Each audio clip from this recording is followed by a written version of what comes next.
¿Cómo están ustedes? Tengan todos un excelente viernes. Bienvenidos a Un Mundo de Economía por su televisora del Táchira.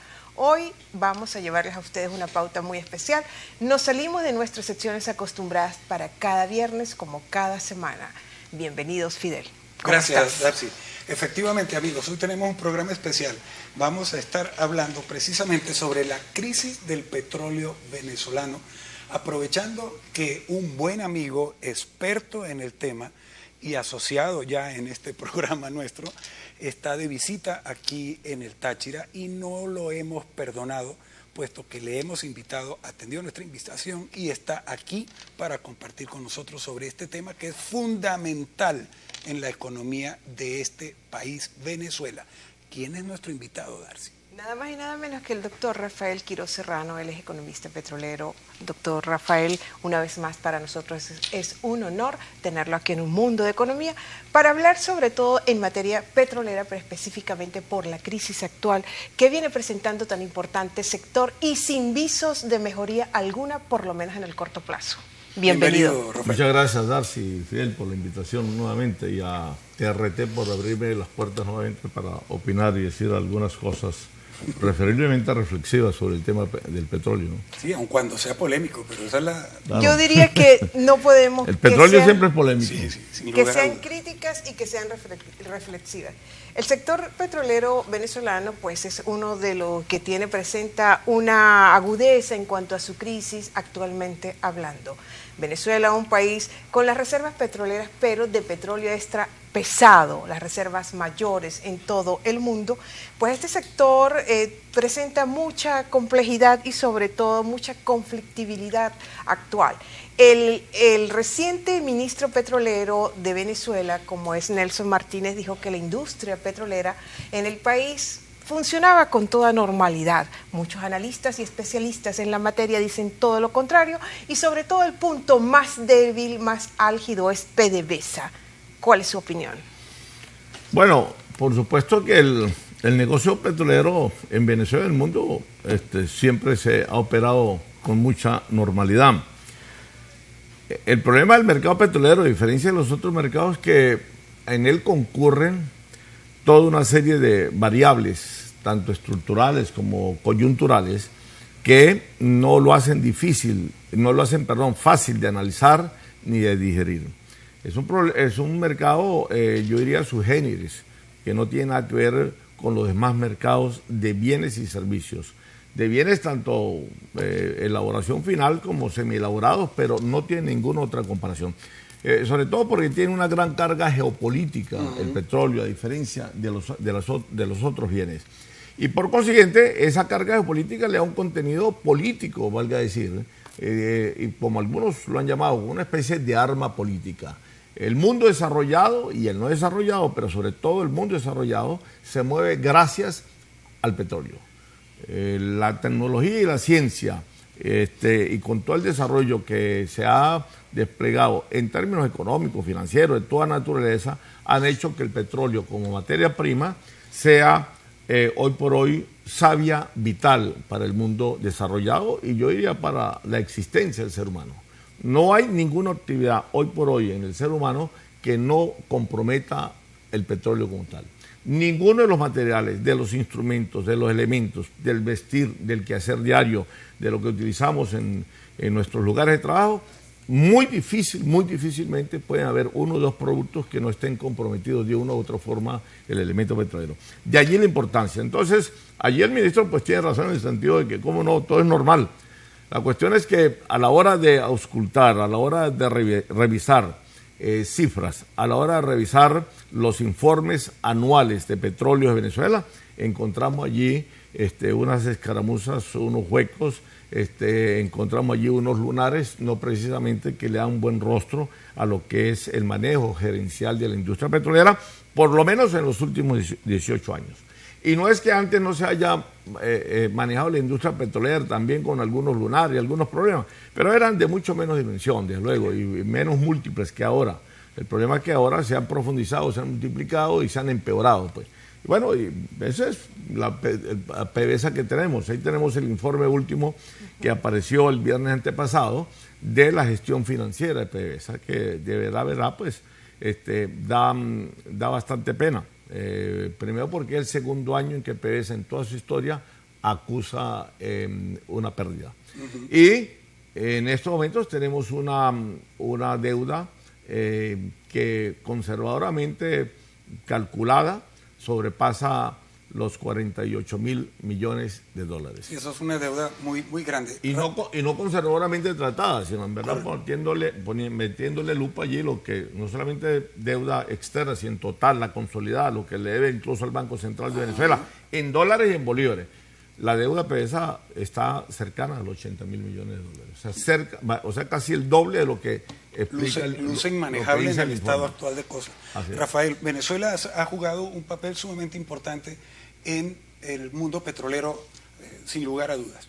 Ahora bien, en el paso del tiempo, la posición de Venezuela y la participación de Venezuela en el mercado petrolero ha descendido de una forma muy importante. Fuimos, como comentábamos tras bastidores, primero, segundo productor, primero, segundo exportador de petróleo hace muchos años, y ahí hemos venido perdiendo peso. Hace muchos años también Venezuela producía 3.700.000, 3.500.000, 3.200.000 barriles. Hoy día producimos escasamente 2 millones y se sigue perdiendo capacidad de producción. ¿Qué es lo que está pasando en PDVSA hoy?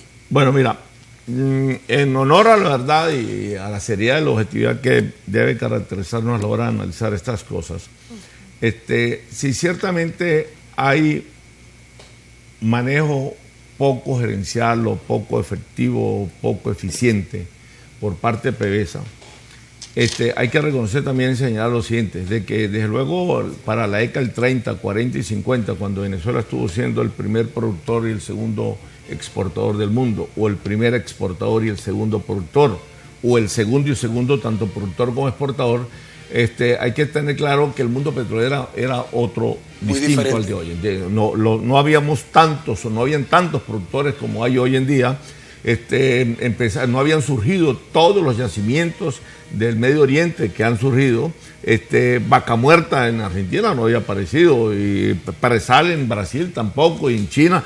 Bueno, entonces han habido muchos productores que se han incorporado en los últimos 40, 50 años, que han hecho el mundo del petróleo, el mercado del petróleo mucho más competitivo en todos los aspectos. La tecnología y la ciencia tampoco ha avanzado. En otras palabras, no son solamente problemas internos y domésticos, sí, que sí los hay, por supuesto, dentro de la industria, sino también hay elementos y variables exógenas que se han incorporado al mercado mundial del petróleo, ¿no? Bien, nosotros debemos cumplir con una pauta comercial y enseguida regresaremos con más de Un Mundo de Economía. Estamos conversando en este mediodía con el doctor Rafael Quiroz Serrano, experto petrolero, sobre la crisis actual que presenta este importante sector aquí en Venezuela. Así que todos muy atentos, no se aparten, por favor.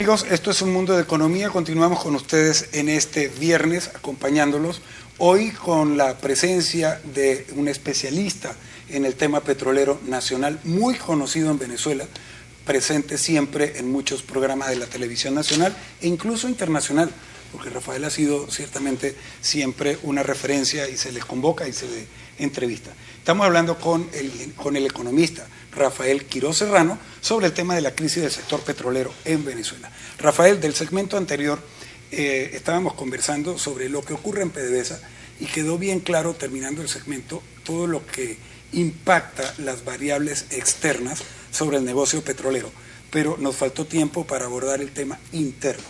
¿Qué está pasando en PDVSA puertas adentro? Porque con respecto a la caída de la producción, hay reportes que indican, y ha sido esto manifestado en prensa, que PDVSA tiene 2 o 3 años perdiendo entre 20 y 30.000 barriles mensuales de producción. Esto es bastante preocupante tratándose de un país que vive del petróleo. En verdad la caída de producción de PDVSA, si revisamos las estadísticas en cuanto a lo que ha sido la producción promedio anual desde el 2011 hasta acá, ha habido una caída constante. Además, en el 2011 fue una pequeña recuperación. Si usted quita el 2011, la caída constante de la producción viene desde el 2005 hasta hoy en día.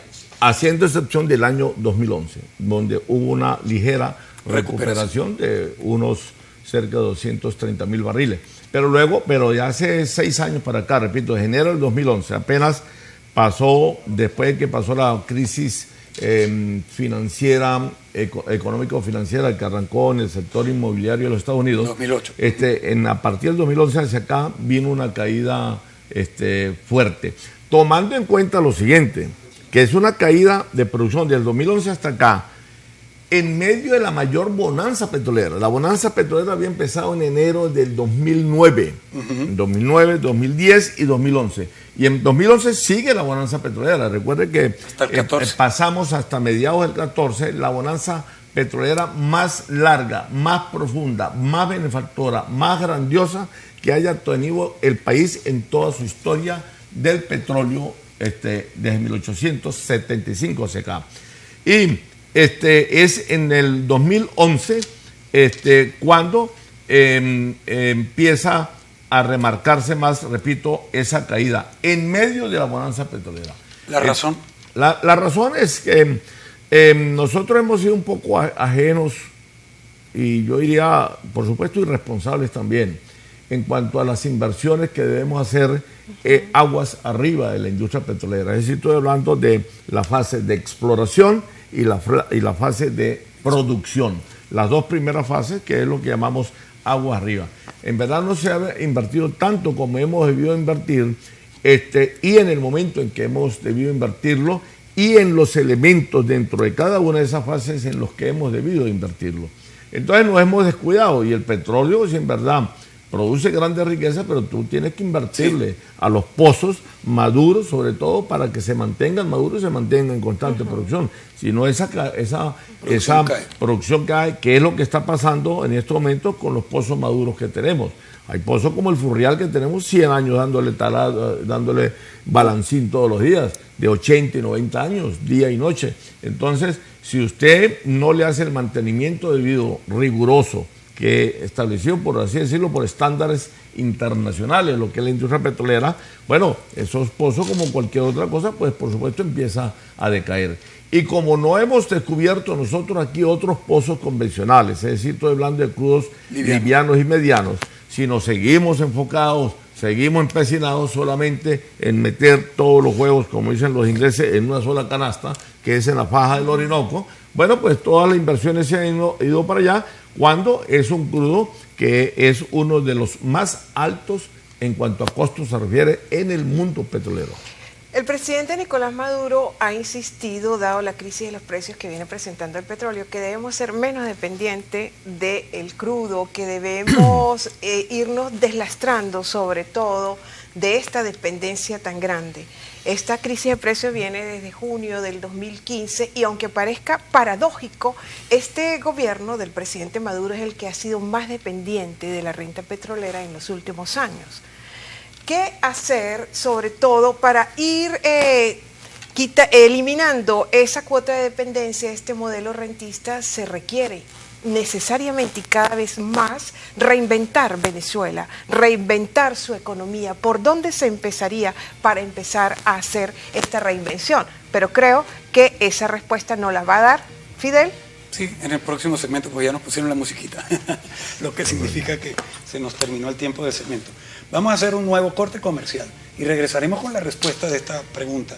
Continuamos entonces conversando con Rafael Quiroz Serrano, experto petrolero. Ya venimos.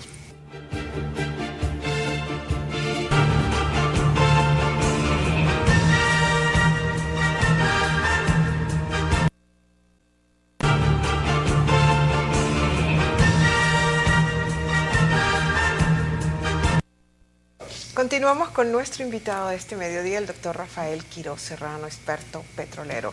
En el segmento anterior quedó la pregunta sobre la inquietud del presidente Maduro. Ha insistido que cada vez somos más dependientes de la renta petrolera. Paradójicamente decía también que en la gestión de él ha sido donde, a pesar de toda la historia, el gobierno que ha sido más dependiente del petróleo, no se genera riqueza. Y también era planteado cuando, previa a la constituyente, como parte de ese ofrecimiento, de esa propuesta, una de las justificaciones era pasar del modelo petrolero a un modelo postpetrolero, cómo reinventarnos, y si será posible eso, pasar a una Venezuela postpetrolera, ¿en qué consistirá? Sí, bueno, en primer lugar hay que dejar claro que lo que dice el presidente Maduro sobre nuestra dependencia del petróleo, esos son lugares comunes que uno puede perfectamente observarlo prácticamente desde 1941. Si uno se lee el discurso del presidente Medina ante las cámaras legislativas sobre la dependencia de Venezuela del petróleo, es algo precisamente, exactamente lo que dijo el presidente Maduro.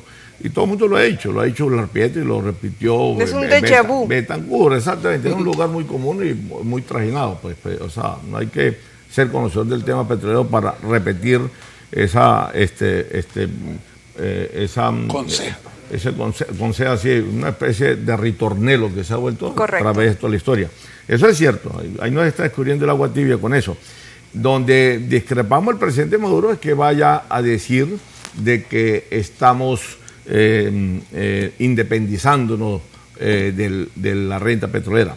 No se dependiza ni vamos a dejar el modelo rentista petrolero por decreto, ni porque lo diga el presidente o no lo diga, o el ministro de Petróleo o no, o lo diga la oposición o no, o lo digamos los venezolanos, los economistas, los profesores universitarios, no lo digamos. Eso se trata más que un discurso, se trata de una forma de concebir el crecimiento económico en Venezuela. Se trata de una forma de concebir el desarrollo económico de Venezuela y de ver, por supuesto, cuáles son los sectores y los factores que pudiéramos desarrollar nosotros paralelamente o al margen de la industria petrolera. En paralelo, correcto. Es decir, claro, en paralelo, exactamente, buscar factores y sectores alternos de desarrollo económico que no sea precisamente necesariamente el petrolero. Y este gobierno lo que ha hecho es profundizarlo. Y lo ha profundizado. Yo voy a manejar una cifra que muchos saben y una estadística que es lugar común ya hoy en día. En estos momentos nosotros estamos en el momento histórico, en el pico histórico de mayor participación del petróleo en las exportaciones, porque nunca antes en Venezuela habíamos llegado al nivel de que por cada $100 que recibe el Estado venezolano por concepto de exportaciones, $96.50 son productos de las exportaciones petroleras. Va subiendo. Con la caída de producción y todo. Claro. Aún así, 96.50 quiere decir que solamente $3.50 de esas exportaciones se le demos al sector no petrolero. Entonces yo le pregunto al presidente de la República o al gobierno nacional, ¿dónde está precisamente esa independencia que ellos dicen que ya estamos adquiriendo? Eso no se quiere, empezando no solamente en discursos, sino de la noche a la mañana tampoco se quiere. Eso requiere no menos de 10 años para poder emprender el camino a lograr la emancipación de la industria petrolera o del rentismo petrolero y poder nosotros, lo que yo llamo, despetrolizar el ingreso fiscal. Correcto. Rafael, rápidamente, algo de actualidad. El gobierno de los Estados Unidos sancionó a Venezuela desde el punto de vista financiero. Sin embargo, no tocó el tema petróleo. O sea, las sanciones no abordan la suspensión del intercambio comercial de petróleo, las exportaciones venezolanas de petróleo a Estados Unidos o de derivados petroleros de los Estados Unidos a Venezuela. ¿Por qué? Bueno, por aquel famoso dicho que dice que el mono sabe en qué palo trepa. O sea, Estados Unidos podrá ser imperio, pero Estados Unidos podrá no gustarnos. Yo particularmente no soy de los venezolanos que precisamente siento simpatía de gratis, ni vendía tampoco por Estados Unidos. Pero ellos de que no son tontos, no son tontos. Y de que conocen el tema petrolero, lo conocen por supuesto. Entonces ellos no iban a tomar una decisión que los iba a perjudicar también de repique o de vuelta. Ellos no podían embargar, ejemplo, las importaciones de petróleo venidas de Venezuela, sus importaciones, no podían embargarlas, porque si ellos dejan de comprarnos a nosotros 735,000 barriles diarios, que en estos momentos le vendemos nosotros de crudo, bueno, ellos simplemente, para ellos comprar eso en el mercado les queda bastante difícil. No les queda imposible, pero no lo consiguen de la noche a la mañana. No lo sustituyen en una semana ni en 2 semanas. Y es decir que si Venezuela deja de mandarle el petróleo de Estados Unidos para nuestra refinería. Recuerden que nosotros no le vendemos petróleo al gobierno de los Estados Unidos como tal, a la Casa Blanca, al Ministerio de Petróleo de Estados Unidos. Nosotros le vendemos a las refinerías privadas, 9 refinerías, de las cuales 5 son nuestras, por lo demás, pues, son 5. Cerca del 60% del petróleo que nosotros mandamos para Estados Unidos van a nuestras propias refinerías. Si nosotros dejamos de venderla porque Estados Unidos tome la decisión de prohibir esas importaciones a territorio norteamericano, bueno, simplemente los precios de la gasolina en la costa este de los Estados Unidos se disparan menos de 24 horas. Y Estados Unidos puede, repito, reponer ese caudal de barriles que sobrepasan los 700,000, pero eso no se le llama menos de 2 o 3 meses. Más allá de que haya sobreoferta petrolera en el mercado, pero esa sobreoferta que está por encima de la demanda petrolera hoy en día ya está comprometida con los países desarrollados que están abultando sus existencias, están abultando sus inventarios y sus reservas internacionales. Y por consiguiente, entonces, Estados Unidos le queda difícil morder en un mercado que está bastante, repito, comprometido. A Venezuela le quedaría más fácil o menos difícil poner esos barriles que deja comprar en Estados Unidos, ponerlo en el mercado, porque con establecerle un precio preferencial de 4 o 5 dólares en 24 horas lo coloca 4 o 5 dólares menos del precio que tiene actualmente, ¿no? Del precio, claro, el precio promedio de la cesta venezolana. Lo vende fácilmente. Bueno, esas son las cosas. Esa es una de las razones. Y afectaría también el precio internacional del crudo, claro, para todos los países. En lo que sí nos va a afectar a Estados Unidos en esta medida es que prohíbe la repatriación de dividendos, es decir, las ganancias que tiene Citgo, que por cierto no son tantas como mucha gente cree. Bien. Las ganancias de Citgo están alrededor de 450 millones de dólares. Bueno, esa no podemos repatriarla a partir de este 31 de diciembre. Se nos acabó el tiempo, lamentablemente, sí. Bueno, amigos, hemos concluido nuestro programa por hoy. Los invitamos para la próxima semana y les deseamos a todos ustedes, por supuesto, que tengan un feliz fin de semana. Rafael Quiroz, muchísimas gracias por atender nuestra invitación. Muchas gracias a usted, muy amable. Muchísimas gracias. Y ya saben, amigos, que a pesar de sus complejidades y contradicciones, la economía todavía se puede pensar. Feliz fin de semana.